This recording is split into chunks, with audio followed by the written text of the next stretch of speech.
Bonjour, alors on se retrouve aujourd'hui pour une petite capsule vidéo sur la loi d'Émaille. Pour cette vidéo, on va s'intéresser à ce circuit électrique constitué donc d'un générateur et de 4 dipôles. Ici j'ai pris des résistances, ça pourrait être n'importe quel autre dipôle.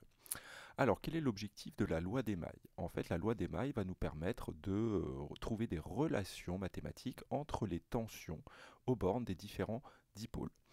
Alors, on va rappeler la loi des mailles. La loi des mailles, elle dit quoi? Elle dit que dans une maille orientée, la somme des tensions fléchées dans le sens de parcours de la maille est égale à la somme des tensions fléchées dans l'autre sens. Bien, alors dans un premier temps, dans ce circuit, on va placer les tensions électriques, du moins les flèches tension. Nous avons une première flèche tension ici qui correspond à la tension aux bornes du générateur, UAG, puis la tension UAB, UBC, UCF et UDE. Très bien, donc la loi d'Émaille va nous permettre de trouver des relations mathématiques entre ces différentes tensions.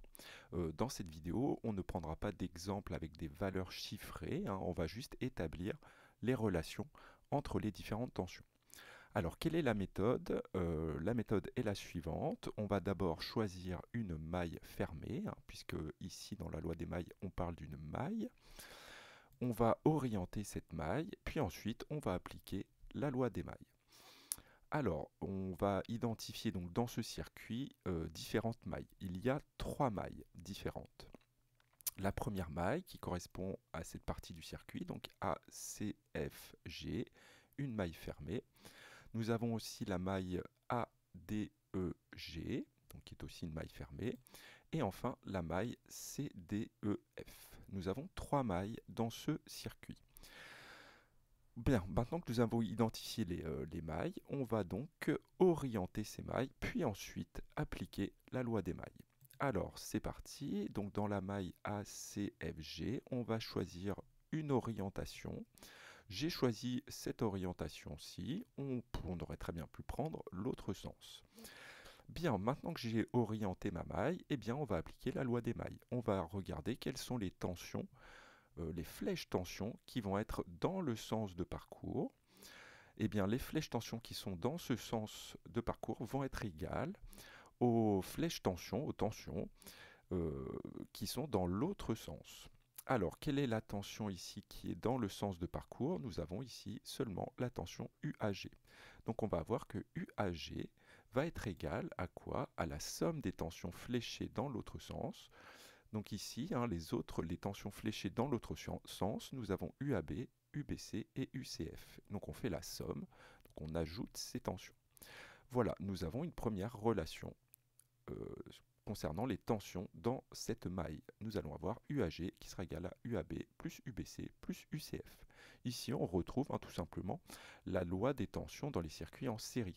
Ici, on pourrait considérer un circuit en série qui dit que la somme des tensions est égale à la tension borne du générateur. Ça, c'est ce que vous avez vu au collège. Alors, on a une première relation. Maintenant, on peut avoir une autre relation en prenant l'autre maille. Donc, si je prends la maille ADEG, hein, donc on va faire la même chose. On va orienter cette maille. J'ai choisi le même sens de parcours que tout à l'heure. Donc ici, on va obtenir le même type de relation, hein. La seule tension qui est fléchée dans ce sens, c'est encore une fois UAG. Les 3 autres tensions sont fléchées dans l'autre sens. Nous allons donc avoir UAG qui sera égal à UAB plus UBC plus UDE.